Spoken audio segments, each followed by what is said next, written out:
लेकिन याद रखना, मनुष्य का जीवन प्राप्त होना जितना सौभाग्यशाली है, उससे कहीं ज्यादा ये जीवन खतरनाक भी है। क्योंकि पशु पक्षी कीड़े मकोड़े के जीवन में जितनी गलतियां तुम नहीं कर सकते हो, जितनी तुमको आदतें नहीं पकड़ सकती हैं, उससे कहीं 1000 गुना ज्यादा मनुष्य जीवन में तुम गलती करने की भी स्वतंत्रता प्राप्त कर लेते हो। जब गलतियों पर मनुष्य उतर जाता है तो पशुओं से भी नीचे गिर जाता है, और जब अच्छाइयों की राह पर चल पड़ता है तो ये देवी देवताओं से भी ऊंचे निकल जाता है। इसलिए जीवन सौभाग्य से प्राप्त होता है, ऐसा सब जगह बताया गया। लेकिन इस सौभाग्य के पीछे दुर्भाग्य भी छिपा हुआ है, क्योंकि मनुष्य जीवन में की गई कर्मों की गलती का फल पशु पक्षी कीड़े मकोड़े के शरीर को प्राप्त करके भोगना पड़ता है। इसलिए जहां इतना सौभाग्य है वहीं पर थोड़ा खतरा भी है। तो इन खतरों से मैं सावधान करूंगा आपको कि जीवन तो मिल गया है पर जीने का ढंग नहीं आया है। गाड़ी मिल गई पर चलाने का ढंग नहीं है। मकान बन गया पर मकान में रहने का ढंग नहीं है। कपड़े मिल गए पर पहनने का ढंग नहीं, उल्टा पलटा पहनते। घड़ी मिल गई और घड़ी हाथ में बंध गई पर टाइम पर काम करने की आदत नहीं। घड़ी क्या करे। तो सब चीजें हमको मिली है, लेकिन इनका हम सदुपयोग कैसे करें, इनको हम यूज कैसे करें, तो इस जीवन को कैसे जिएं, ये बहुत बड़ी चुनौती हमारे आपके सामने है। क्योंकि मनुष्य जीवन में आपने देखा होगा बहुत दुखी लोग हैं, बहुत परेशान लोग हैं, बहुत टेंशन में लोग हैं, बहुत चिंता कलेश में हैं, आफा काफा में हैं, बहुत हैरान है। आदमी इतना परेशान हो जाता है, जानवर से भी ज्यादा, पशु पक्षी से भी ज्यादा, कीड़े मकोड़ों से ज्यादा दुखी हो जाता है, टेंशन में आ जाता है कि सृष्टि का मात्र एक प्राणी ऐसा है जो टेंशन में पहुंच करके आत्महत्या करता है। पशु पक्षी कीड़ा मकोड़ा आज तक कोई आत्महत्या नहीं किया है, लेकिन ये पढ़ा लिखा शिक्षित इंसान ये आत्महत्या भी करता है, सुसाइड कमिट करता है। तो क्यों करता है? क्योंकि जीने का ढंग नहीं आया।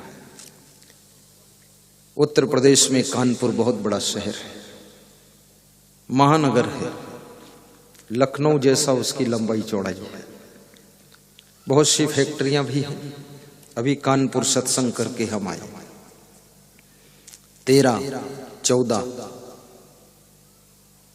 नवंबर को वहां प्रवचन था कानपुर में। वहां के एसपी आईपीएस अफसर, जो कि पुलिस कप्तान जिले का पुलिस का अफसर, उसने आत्महत्या किया, अपने को मार दिया, किसी और को नहीं मारा। तो मैंने जब वो खबर सुनी तो मुझे हंसी आई कि जिले को डील कर लेता था, जिले को कंट्रोल करता था, जिले की पुलिस कंट्रोल करता था, पुलिस का जिले का अफसर था, एसपी था, कप्तान था, लेकिन अपने आप को कंट्रोल नहीं कर पाया, मन को कंट्रोल नहीं कर पाया। आईपीएस की डिग्री प्राप्त कर लिया, लेकिन यदि वो कहीं गैड़ा था कि पावन धरा पर बैठ करके आपके बीच में 2 घंटे का प्रवचन सुन लेता तो उसको जहर खाकर मरना नहीं पड़ता, वो एक नई जिंदगी जीने की शुरुआत कर सकता। लेकिन डिग्रियां प्राप्त करने के पश्चात मनुष्य अहंकार को भी प्राप्त करता है, और अहंकार इतना प्राप्त कर लेता है कि डिग्री भी उससे छोटी हो जाती है, अहंकार बड़ा हो जाता है। तब वो बोलता है, ये गेड़े था के श्रोताओं के बीच में हम नहीं बैठ सकते हैं, क्योंकि हमारा ग्रेट बहुत ऊंचा है। कितना ऊंचा है? वो जहर पीने वाला ग्रेट है, मर जाऊंगा। ये कौन सा ग्रेट है? किसी आदमी को साधारण मत समझो। आपके बीच में बैठकर जो सत्संग सुन लेगा, अपने अहंकार को अलविदा कर देगा, लोभ लालच को जीत लेगा, मोह से ऊपर उठेगा, काम वासना की कीचड़ से बाहर निकलेगा। और याद रखना भाइयों बहनों, जो ईर्ष्या द्वेष की आग से जलने से अपने को बचा लेगा, वही संसार में कमल का फूल होगा। और जो कमल का फूल होगा वही दुनिया में कुछ कमाल करके दिखाएगा। कबीर साहब कमल के फूल पर लहर तारा सरोवर में हमारे आपके लिए प्रकट हुए और आपको दर्शन देने के लिए, मार्गदर्शन देने के लिए इस धराधाम पर आए। और कबीर की एक एक बात बहुत वजन बात, साधारण बात नहीं। तो आइए, जीवन कैसे जीना चाहिए ये सवाल खड़ा हो गया। क्योंकि बहुत से लोग शादी करने के बाद पति पत्नी मारपीट करते हैं। बहुत से लोग शादी करने के बाद दारू पी करके अपने घर के बजाय दूसरे के घर में घुसते हैं। बहुत से लोग शादी करने के बाद दूसरे पत्नियों की तरफ आकर्षित होते हैं, दूसरे पतियों की तरफ आकर्षित होते हैं। ये सब क्या गड़बड़ है? इस सारे गड़बड़ को मिटाने के लिए आज कबीर की आवश्यकता है। कबीर कहते हैं, जल में जैसे कमल रहता है, ऐसे दुनिया के प्राणी पदार्थों के बीच में तुम भी रहना सीखो।